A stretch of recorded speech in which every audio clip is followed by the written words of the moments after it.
राज्यातील शेतकऱ्यांसाठी आजच्या 15 ठळक बातम्या. बाजारभाव, राजकारण, शासकीय योजना आणि हवामान अंदाज संदर्भातील महत्त्वाच्या बातम्या आपण पुढील काही मिनिटात जाणून घेणार आहोत. आज 7 डिसेंबर 2024 वार शनिवार. पाहूयात आजच्या महत्त्वाच्या ताज्या बातम्या.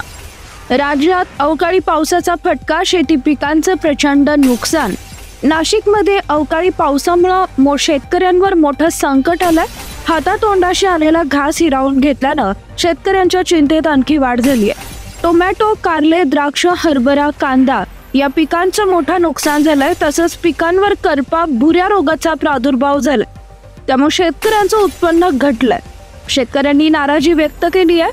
आपण पाहतोय की अवकाळी पावसाचा फटका शेती पिकाला बसला. यामुळे शेतकरी पुन्हा हवालदिल झालाय.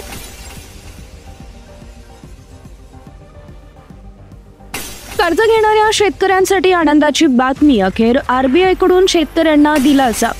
भारतीय रिझर्व्ह बँक अर्थात आरबीआयनं शेतकऱ्यांसाठी एक मोठा दिलासा दिलाय.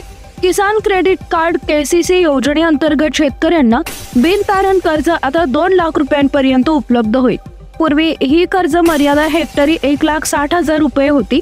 पण महागाई व शेतकऱ्यांच्या वाढत्या खर्चाच्या पार्श्वभूमीवर ही मर्यादा 2 लाख पर्यंत वाढवण्यात आली आहे. यामुळे शेतकऱ्यांना त्यांच्या पीक लागवडीसाठी अधिक पैसे मिळणं सुलभ होईल आणि ते आपल्या आर्थिक गरजा पूर्ण करण्यास सक्षम होतील. जरी बिनातारण कर्जाची मर्यादा वाढवणं दिलासादायक असलं तरी शेतकऱ्यांनी कर्जमाफीसाठी मोठ्या अपेक्षा व्यक्त केल्यात. महाराष्ट्रातील शेतकऱ्यांना गेल्या काही वर्षांपासून नैसर्गिक आपत्तीमुळे मोठ्या आर्थिक संकटांना तोंड द्यावं लागलंय. 2015 पासून अनेक शेतकऱ्यांना कर्जमाफीचा लाभ मिळालेला नाही आणि 2019 मध्येही अनेक शेतकऱ्यांना कर्जमाफी मिळवता आली नाही. त्यामुळे शेतकऱ्यांचं वित्तीय ओझं आणखी वाढलंय आणि त्यांच्याकडून सरकारवर कर्जमाफीसाठी दबाव वाढलाय. आगामी राज्याच्या बजेटमध्ये शेतकऱ्यांसाठी कर्जमाफीसाठी तातडीनं उपाययोजना करण्याची मागणी केली जाते. शेतकऱ्यांना त्यांच्या जुन्या कर्जाची माफी मिळाल्यास त्यांना नवे कर्ज घेण्यासाठी आवश्यक आर्थिक सहारा मिळेल. यामुळे शेतकऱ्यांचं कर्जाचं ओझं कमी होईल आणि पीक लागवडीच्या खर्चासाठी त्यांना मदत मिळेल.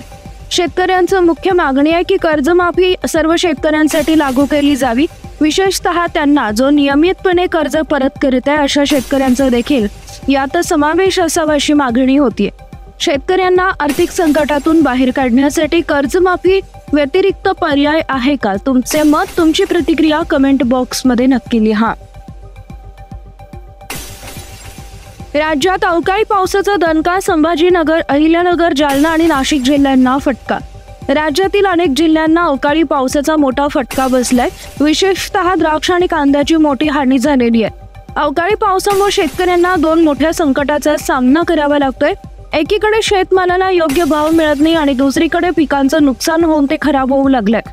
या परिस्थितीमुळे शेतकऱ्यांचं आर्थिक संकट अधिक तीव्र झालंय. संभाजीनगर, अहिल्यानगर, जालना आणि नाशिक या जिल्ह्यांमधील परिस्थिती अधिक चिंताजनक आहे. अवकाळी पावसामुळे पिकाची गुणवत्ता खराब झाली आहे. त्यामुळे शेतकऱ्यांना बाजारात आपला माल विकणं कठीण होईल. शेतकऱ्यांच्या हाती असलेल्या उत्पादनाचं नुकसान झाल्यामुळे शेतकरी चिंतेत सापडलाय. याच पार्श्वभूमीवर शेतकऱ्यांनी तातडीनं सरकारी मदतीची अपेक्षा व्यक्त केली आहे. हिवाळ्यात निघतोय घाम. पहा आज दिवसभराचा हवामान अंदाज.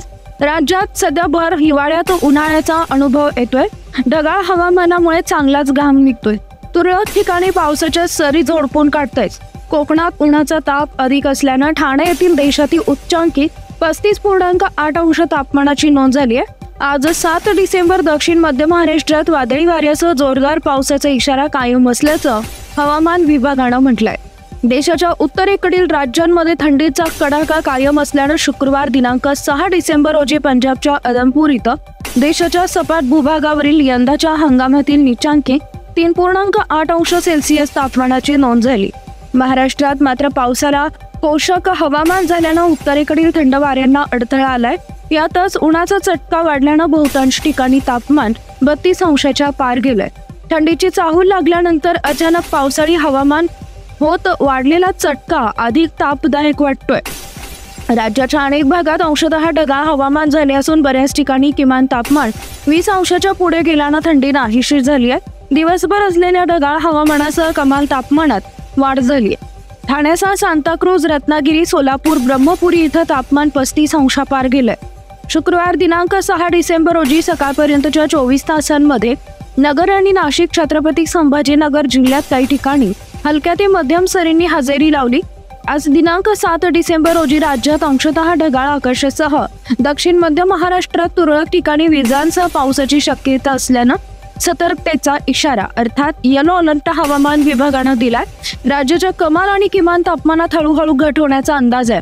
असं असलं तरी आज कोल्हापूर, सांगली, सातारा या जिल्ह्यात तुरळक ठिकाणी पावसाचा शिडकाव होईल असं हवामान विभागानं म्हटलंय. आणि आजची महत्त्वाची बातमी, शेतकरी कर्जमाफी, केंद्र सरकारकडे प्रस्ताव नाही. नैसर्गिक आपत्तीचा सामना करून शेतकऱ्यांना हाती आलेल्या शेतमालाला योग्य भाव मिळत नाही आणि त्यातच अवकाळी पावसामुळे मोठं नुकसान होतंय. वाढलेले खताचे आणि बियाण्यांचे भाव, कर्जबाजारी होणारा शेतकरी सर्व एकाच वेळी शेतकऱ्यांना दुहेरी संकटात टाकत आहेत. अशा परिस्थितीत शेतकऱ्यांना कर्जमाफी मिळावी अशी मोठी मागणी सुरू आहे. शेतकऱ्यांचं संघटन मोठ्या प्रमाणावर आंदोलन करत आहेत आणि राज्यभरात हाच मुद्दा गाजतोय. राज्य सरकारनं कर्जमाफीची घोषणा केली आहे, पण केंद्र सरकारच्या स्तरावर अशा कोणत्याही ठोस योजना दिसत नाही. राज्यसभेत एका खासदारानं केंद्र सरकारला प्रश्न विचारला, कर्जमाफी देण्याची तयारी आहे का? यावर कृषी मंत्र्यांनी उत्तर दिलंय की केंद्र सरकार शेतकऱ्यांना कर्जमाफी देण्याच्या विचारात नाही. ते शेतकऱ्यांना पीक विमा, हमी भाव आणि कर्ज देत आहेत, पण कर्जमाफीसाठी सध्या कोणताही प्रस्ताव नाही हे स्पष्ट झालंय. कृषी मंत्र्यांच्या भाषेत सांगायचं झालं, आम्ही शेतकऱ्यांना पीक कर्ज, पीक विमा आणि हमी भाव देत आहोत. शेतकऱ्यांना कर्ज देण्याची गरज भासू नये यासाठी आम्ही विविध उपाययोजना करत आहोत, पण कर्जमाफी देण्याचा कोणताही प्रस्ताव सध्या नाही. यावरून हे स्पष्ट आहे की केंद्र सरकार कर्जमाफीसाठी तयारी नाही. विरोधी पक्षांनी देखील कर्जमाफीच्या मागणीवर जोर दिलाय. उपराष्ट्रपतींनीही शेतकऱ्यांच्या अडचणींवर बोट ठेवलं होतं. त्यामुळे शेतकऱ्याचा दबाव आणखी वाढलाय. तरी केंद्र सरकार कर्जमाफी देणार का हे पाहणं महत्त्वाचं आहे. देशातील अनेक राज्यात सध्या कर्जमाफीचा मुद्दा तापलाय. खरंच शेतकऱ्यांना कर्जमाफी दिली पाहिजे का? यात कोणकोणत्या शेतकऱ्यांचा समावेश आहे? तसेच किती लाखांपर्यंतची कर्जमाफी असावी? तुमचे मत, तुमची प्रतिक्रिया खाली कमेंट बॉक्समध्ये नक्की लिहा. कृषी बाजारभाव, पीक विमा, नुकसान भरपाई तसेच शासकीय योजनांची माहिती तुमच्या मोबाईलवर मिळवण्यासाठी स्क्रीनवर दिलेल्या व्हॉट्सअपवर क्लिक करून आत्ताच आपल्या ग्रुपमध्ये सामील व्हा. धन्यवाद.